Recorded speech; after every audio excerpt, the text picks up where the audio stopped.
Assalamualaikum warahmatullahi wabarakatuh. Halo teman-teman, perkenalkan saya Dewi Wijayanti dari Program Studi Pendidikan Bahasa dan Sastra Indonesia Universitas Muhammadiyah Purworejo akan mereview novel dengan judul Winter in Tokyo karya Ilanatan. Pertama, saya akan menjelaskan mengenai identitas dari buku novel ini. Judulnya sudah pasti, yaitu Winter in Tokyo, pengarangnya Ilanatan, sang pengarang mega bestseller. Buku ini mempunyai jumlah halaman 320. Cukup tebal kan teman-teman? Penerbitnya yaitu PT Gramedia Pustaka Utama, dengan alamat penerbit Gedung Kompas Gramedia, lantai 5, Jalan Palmerah, Jakarta. Buku ini terbit pada tahun 2011 dengan tebal buku 20 cm. Secara fisik, covernya itu sangat menarik, bukan teman-teman? Pertama kali melihat saja sudah membuat kita ingin membaca novel ini. Warna kertas yang dimiliki dari novel ini juga tidak membuat kita silau saat membacanya, sehingga kita nyaman walaupun berjam-jam untuk membaca novel ini. Novelnya juga ringan sehingga mudah untuk dibawa kemana-mana. Oh iya, novel cerita Winter in Tokyo juga sudah difilmkan dan juga sudah bisa ditonton di layar lebar maupun di bioskop. Saya akan menceritakan isi dari novel Winter in Tokyo.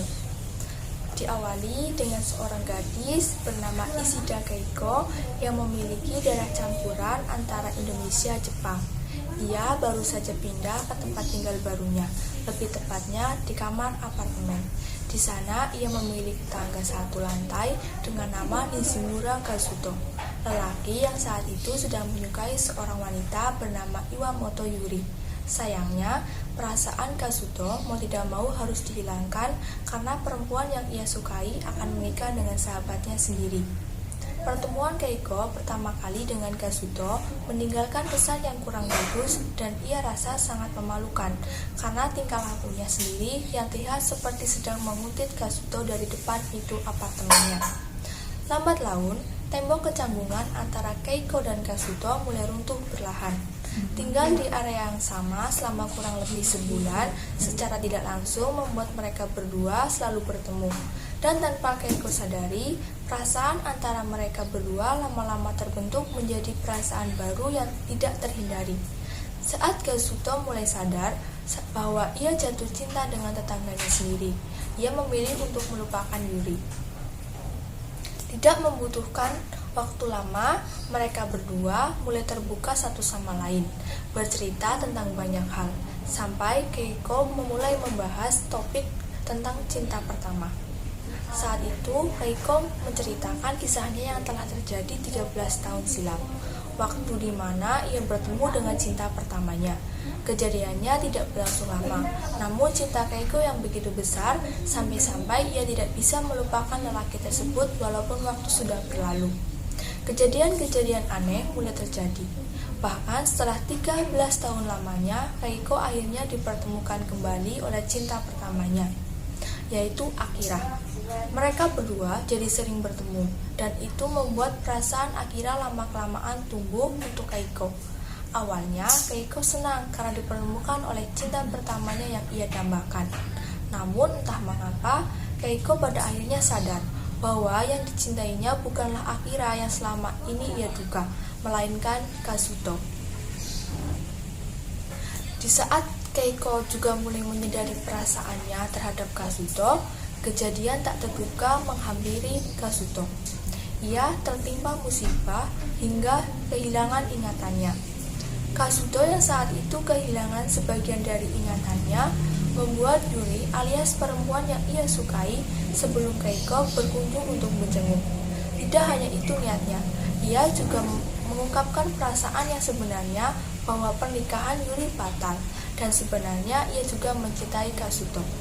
Tidak lama setelah itu, Keiko yang tidak tahu menahu tentang kabar Kazuto yang sudah menghilang kurang lebih 2 minggu, tiba-tiba ditemukan dengan Kazuto di reuni SMP, dengan keadaan Kazuto yang masih kehilangan ingatannya.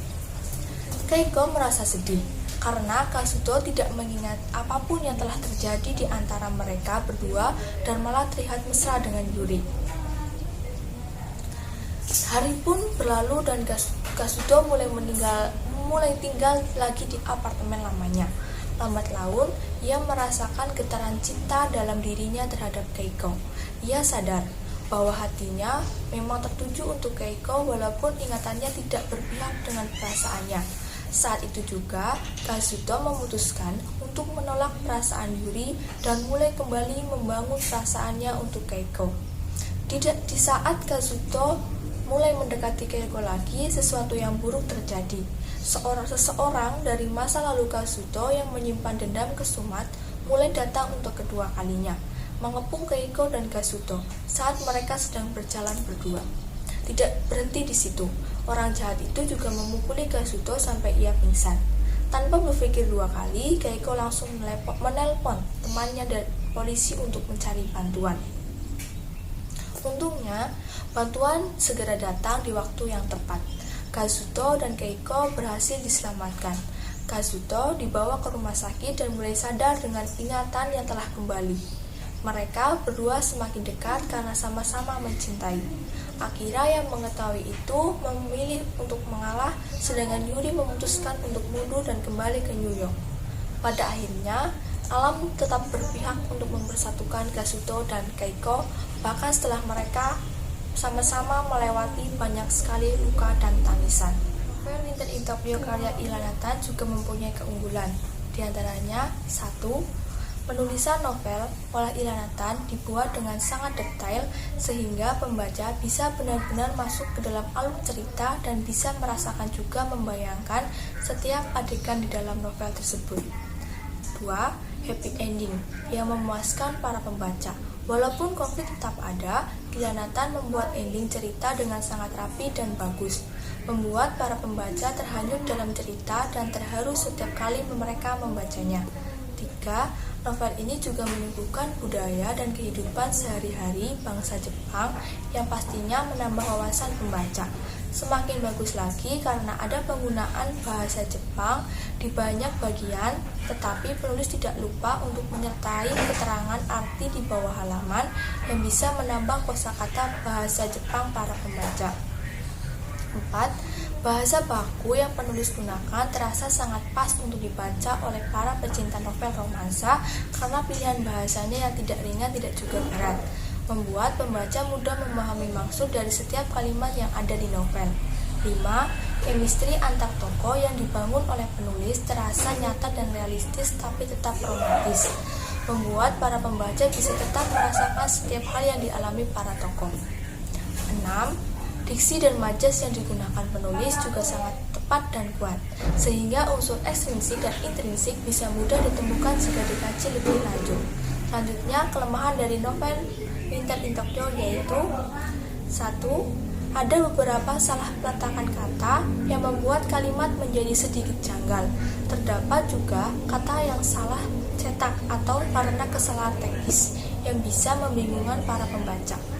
2. Sumber konflik yang dialami oleh salah satu tokoh di dalam buku Winter in Tokyo sudah sering digunakan di novel-novel bertemakan cinta lainnya, yaitu amnesia.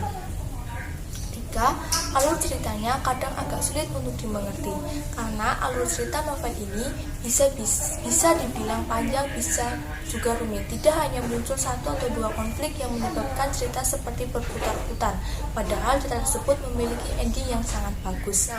Setelah saya membaca dan mengkaji novel ini secara lebih lanjut, saya dapat menyimpulkan bahwa novel Winter in Tokyo adalah salah satu di antara sekian banyak novel populer yang memiliki banyak sekali keunggulan. Dimulai dari alur yang bagus, ending yang memuaskan, kesan emosional yang khas, juga tambahan ilmu pengetahuan yang bisa saya dapat selama membaca novel ini, membuat saya semakin yakin untuk merekomendasikan novel ini kepada penggemar novel romans. Nilai dan pelajaran yang bisa saya ambil setelah membaca novel ini begitu banyak sampai tidak bisa dijabarkan satu persatu. Kesabaran, kesetiaan, rasa cinta, dilema, perasaan egois, konflik dalam hubungan, dan masih banyak lainnya, berhasil membuat saya semakin terhanyut ke dalam cerita. Novel ini sangat cocok untuk dibaca oleh para remaja yang sedang tertarik dengan novel yang menceritakan kisah cinta dua orang pemuda yang sama-sama berjuang melewati banyak konflik dan tantangan agar mereka bisa tetap bersatu di akhir. Novel ini secara tidak langsung juga mengajarkan para pembaca bagaimana cara untuk menyikapi segala konflik dengan bijak dan tidak gegabah. Sekian review novel Winter in Tokyo dari saya. Apabila banyak kekurangan dan salah kata, saya mohon maaf. Wassalamualaikum warahmatullahi wabarakatuh.